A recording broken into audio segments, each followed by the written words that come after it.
സ്വാഭാവിക അഭിനയ ശൈലിക്ക് തുടക്കമിട്ട നടനെന്ന് ഫഹദ് ഫാസിലിനെ വിശേഷിപ്പിക്കുന്നതിൽ തെറ്റില്ല. ഇന്ന് കേരളത്തിൽ മാത്രമല്ല ഇന്ത്യൻ സിനിമാ ലോകം മുഴുവൻ ശ്രദ്ധിക്കപ്പെടുന്ന ഒരു നടനാണ് ഫഹദ് ഫാസിൽ. അടുത്തിടെ ബോളിവുഡ് നടി ആലിയ ഭട്ട് താൻ ഫഹദിന്റെ ആരാധികയാണെന്നും അദ്ദേഹത്തിനൊപ്പം അഭിനയിക്കാൻ ആഗ്രഹമുണ്ടെന്നും പങ്കുവയ്ക്കുകയുണ്ടായി. ഇക്കഴിഞ്ഞ ദിവസം പേളി മാണിയുമായുള്ള ഫഹദ് ഫാസിലിന്റെ ഒരു അഭിമുഖം പുറത്തുവരികയുണ്ടായി. അതിൽ ആലിയ ഭട്ടിനെ പോലുള്ളവർ ഫഹദിനെ ഇഷ്ടമാണെന്ന് പറയുമ്പോൾ എന്താണ് തോന്നുന്നത് എന്ന ചോദ്യം ഉയർത്തുകയുണ്ടായി. അതിനു മറുപടിയായി ഫഹദ് പറഞ്ഞത് ഇപ്രകാരമാണ്: അങ്ങനെ കേൾക്കുമ്പോൾ വളരെ നല്ലൊരു ഫീലാണ്. പക്ഷേ എല്ലാ സിനിമയിലും നമ്മൾ നല്ലതായിരിക്കില്ല. ചില സിനിമകൾ മികച്ചതാകണമെന്നില്ല.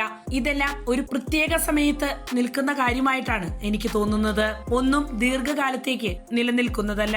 അതൊന്നും ആസ്വദിക്കാനും അവഗണിക്കാനും ഞാനില്ല. അവർ അങ്ങനെ പറയുന്നതിൽ സന്തോഷമുണ്ട്. അവരുമായി അഭിനയിക്കാൻ അവസരം കിട്ടിയാൽ തീർച്ചയായും ചെയ്യും. പക്ഷേ സിനിമയിൽ ഒന്നും ശാശ്വതമല്ല എന്ന് പറയില്ലേ, അതുകൊണ്ട് ഈ കോംപ്ലിമെന്റും സ്ഥിരമല്ലാത്ത ഒരു ഫീലാണ് എനിക്ക്, ഫഹദ് പറഞ്ഞു.